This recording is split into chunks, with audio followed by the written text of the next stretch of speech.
Bienvenue dans ce module qui traitera des grandes étapes générales du développement de l'enfant. Ce module a pour but d'identifier les différentes étapes du développement psychomoteur de l'enfant afin d'adapter les jeux et les jouets en fonction de ce développement, ceci en toute sécurité.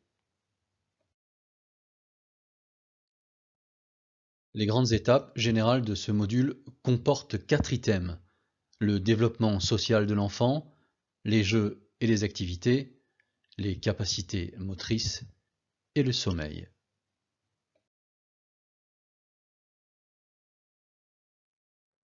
Pour se développer harmonieusement, l'enfant a besoin de sollicitations adaptées à son âge. C'est pourquoi il est important, lors d'un entretien avec les parents, de s'informer sur les capacités de l'enfant, ses habitudes, ses peurs et les moyens de le rassurer. Comme l'enfant se développe rapidement, il sera nécessaire d'interroger régulièrement les parents sur les capacités de leur enfant. De 0 à 3 mois, l'enfant partage une grande partie de sa journée entre le sommeil et les repas, mais il se montre déjà très réceptif à la voix de sa mère et à sa présence. Il est préférable à cet âge de proposer à l'enfant un environnement calme, sans trop de stimulation. L'enfant communique à cet âge uniquement par ses pleurs. Jusqu'à 4 semaines, l'on pourra observer un sourire dit aux anges, puis le sourire devient plus discriminatif. Sa vision continue à se développer pendant ces premiers mois. Le nouveau-né réagit au bruit fort, parfois de manière excessive, et il s'intéresse aux sons différents. On peut alors le calmer en lui faisant entendre de la musique. De 0 à 3 mois, il est important d'éviter toute secousse à bébé. On évitera donc les jeux comme l'avion et à dada sur les genoux, car à la naissance, le tonus du bébé ne permet pas de tenir sa tête seul. Par contre, les bras et les jambes sont très fléchis, hypertoniques. Il est important de bien le maintenir, en particulier au niveau du cou et de la tête. Au cours du deuxième mois, l'hypertonie des membres diminue et le tonus du tronc et du cou augmente. À plat ventre, le bébé commence à soulever la tête et déplier ses membres. L'enfant découvre ses mains en les mettant dans son champ visuel. Il commence à jouer avec, à tout porter à la bouche. C'est ce qu'on appelle le réflexe de préhension. L'enfant commence à saisir au contact. Il s'agit là d'une préhension involontaire ou réflexe. De 0 à 3 mois, la surstimulation est mauvaise pour le développement de bébé. Il faut privilégier son sommeil et le calme pendant les repas. Il aime son lit et les bras de l'adulte. Pendant les premiers mois, il va s'éveiller peu à peu. Il est alors possible de le mettre au sol, sur le dos ou sur un tapis d'éveil ou une couverture. De temps en temps, on peut installer un portique au-dessus de lui. Dans son lit, on peut également placer un mobile avec des couleurs vives. Ces différents jouets permettent de stimuler la vue, mais également l'audition lorsqu'ils sont musicaux. Il est souhaitable de mettre le plus souvent l'enfant sur le dos, de façon à ce qu'il puisse voir largement son environnement. Il est également nécessaire de le mettre un peu sur le ventre, ceci afin qu'il soulève sa tête, puis plus tard qu'il pousse sur ses avant-bras et ses mains.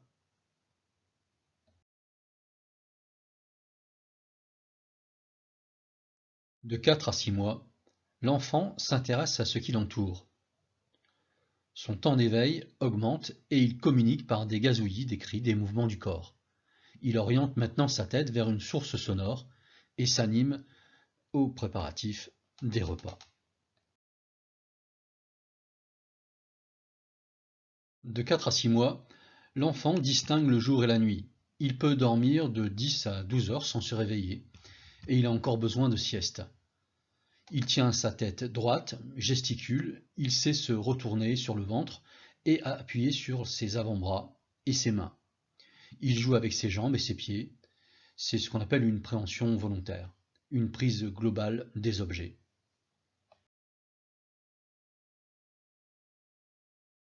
De 4 à 6 mois, l'enfant communique essentiellement par des gazouillis et utilise les mouvements de son corps. Il gigote, il se raidit, il se détend pour se faire comprendre, ainsi que les pleurs et les colères. De 4 à 6 mois, dès que l'enfant peut saisir un objet, On pourra lui proposer différents hochets qu'il peut attraper à une ou deux mains, qu'il va explorer par le toucher mais également par la vue. Au début, il faudra s'assurer que les objets qu'on lui tend ne soient pas trop lourds afin qu'il puisse les soulever, les regarder, mais également les agiter pour écouter le son qu'ils produisent.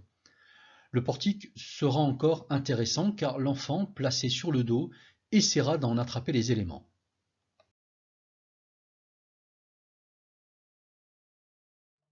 De 7 à 9 mois, l'enfant fait une différence entre ce qui lui est étranger et ce qui lui est familier. Il devient aussi plus craintif, il pleure en l'absence de la mère. Il appréhende le changement et réagit également à l'appel de son nom. Il commence à comprendre certains mots qui ont une valeur affective, comme maman, papa, dodo, manger, etc. Il est surtout sensible à cet âge aux intonations du discours.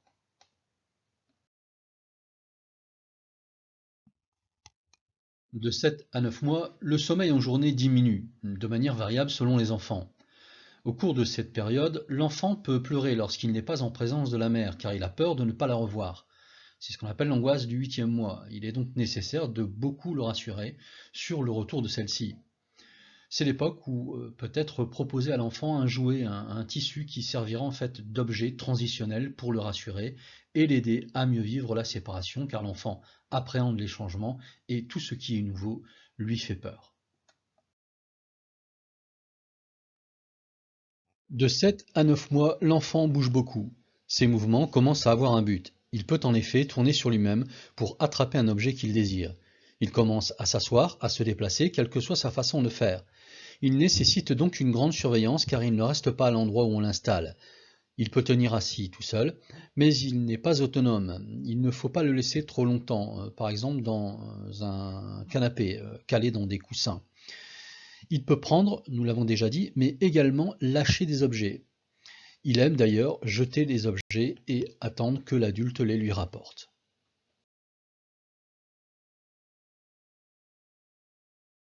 De 7 à 9 mois, l'enfant commence à comprendre le sens de certains mots qui ont une valeur affective pour lui, comme papa, maman.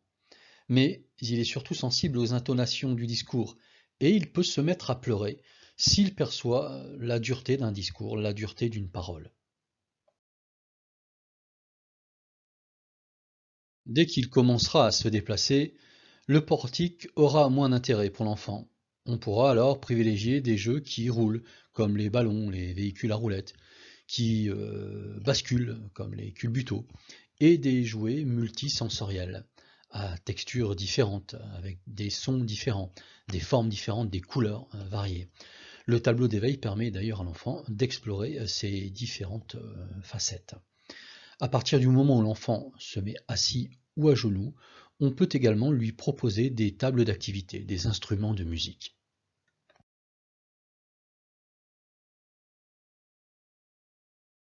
De 10 à 12 mois, les capacités motrices de l'enfant sont plus importantes.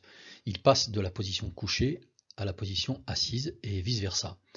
Il peut rester le plus longtemps assis pour jouer et il commence à se mettre debout avec un support. Il peut marcher avec le soutien de ses parents, le soutien d'un adulte, et l'appréhension s'affine. À cet âge, en général, l'enfant fait une sieste le matin et l'après-midi, mais évidemment cela dépend du rythme personnel de l'enfant. C'est une période où l'enfant utilise toutes ses possibilités motrices pour élargir sa connaissance de l'environnement. L'enfant est très sensible aux changements et il remarque des objets qui ont été déplacés. Il a besoin d'un certain ordre d'ailleurs pour être rassuré. Il aime le jeu du coucou, voilà, qui lui apprend à maîtriser la séparation avec la mère. Il prend conscience que lorsqu'il ne la voit pas, eh bien elle existe toujours, et qu'il peut donc la retrouver. Et il comprend de plus en plus ce qu'on lui dit.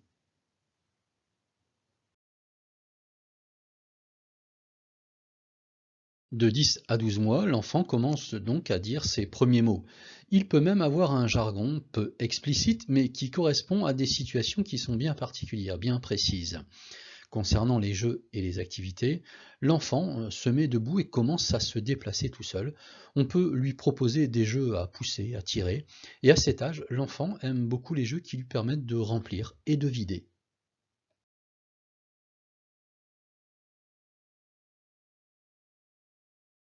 De 12 à 18 mois, l'enfant a un grand désir d'autonomie et cela nécessite de mettre des limites.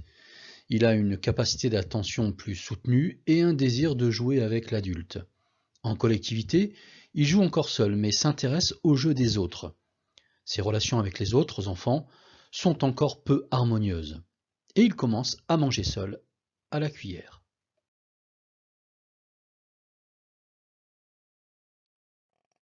Entre 12 et 18 mois, l'enfant commence à associer des mots. Il se fait comprendre avec des mots et des gestes. Ses capacités motrices augmentent également. L'enfant marche seul mais tombe encore souvent. Il transporte, tire, pousse, jette les objets. Et il sait grimper les escaliers à quatre pattes.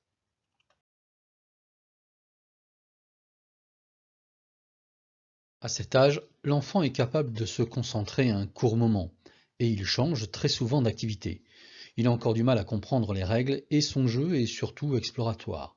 Il aime empiler, emboîter, faire tourner, etc. Il apprécie toutes les activités motrices. Il commence à grimper, il faut faire attention aux chaises et aux canapés. Il joue toujours avec les objets à tirer ou à pousser et il peut également s'asseoir sur un véhicule et le pousser avec ses pieds pour avancer. C'est également la période où l'enfant aime tourner les pages d'un livre.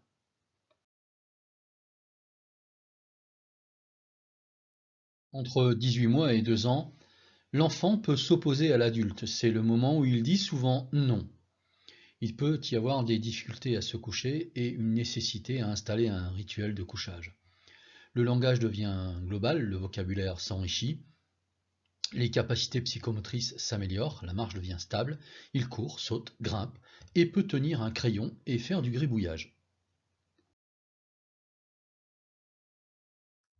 Vers 18 mois commencent à apparaître les premiers jeux symboliques, les jeux d'imitation.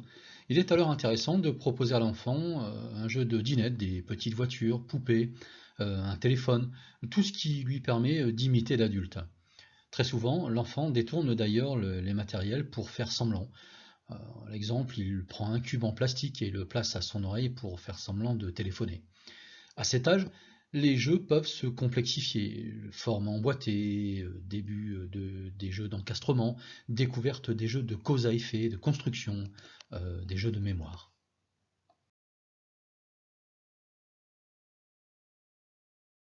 À partir de 2 ans, de plus en plus, l'enfant veut faire tout seul, mais reste dépendant de l'adulte. Il est encore peu sociable envers les autres enfants, mais vers 3 ans, il acquiert les compétences sociales pour aller à l'école. Il comprend les règles, accepte mieux la séparation et pose beaucoup de questions.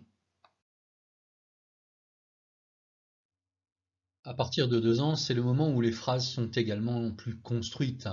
L'enfant se nomme par son prénom, il dit je. La course devient plus rapide, il saute, il grimpe et il peut se mettre facilement en danger. Il sait transporter des objets encombrants d'un endroit à l'autre. Il construit avec des cubes, il encastre des formes. Il sait manger seul, s'habiller, se déshabiller, se laver également. Il tourne les pages d'un livre, nous l'avons déjà évoqué plus haut. Il dessine et il sait ouvrir les portes et tourner les robinets.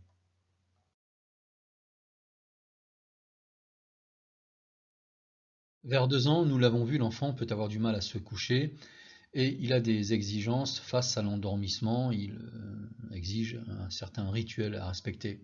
Et vers 3 ans, l'endormissement, s'il devient plus facile, est aussi le moment où il se réveille la nuit à cause de cauchemars. Vers 2 ans, c'est aussi une période où l'enfant peut se montrer très autoritaire à la maison. Mais par contre, à l'extérieur, il reste un enfant timide et est encore peu sociable avec les autres enfants. À 3 ans, en général, il est propre le jour et la nuit. La propreté nocturne peut être acquise plus tard, ce n'est pas un problème. Vers 3 ans, il commence également à se poser des questions sur la sexualité.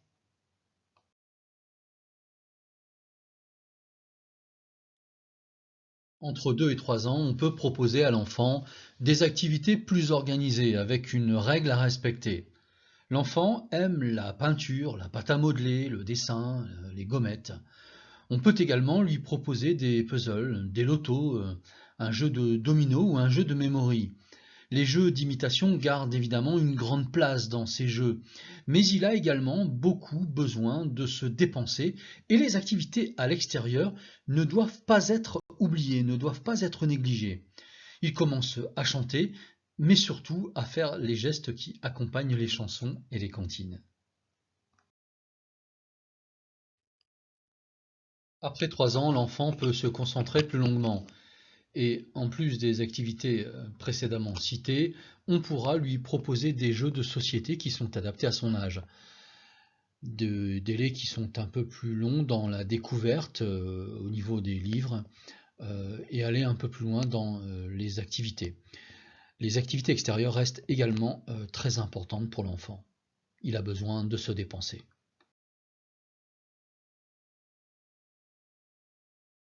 À partir de 3 ans, c'est un âge où l'enfant aime également se dépenser physiquement, nous l'avons déjà évoqué, et il est donc nécessaire de lui proposer des espaces de jeu extérieurs pour qu'il puisse courir, jouer au ballon ou avec des structures adaptées, balançoires, toboggans, etc.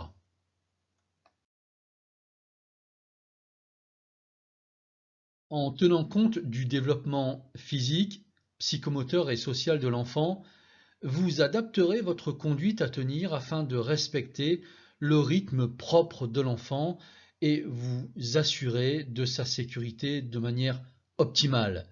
Ces connaissances, qui sont ici un simple rappel sommaire, vous permettront également de choisir les jeux les plus adaptés à l'âge de l'enfant.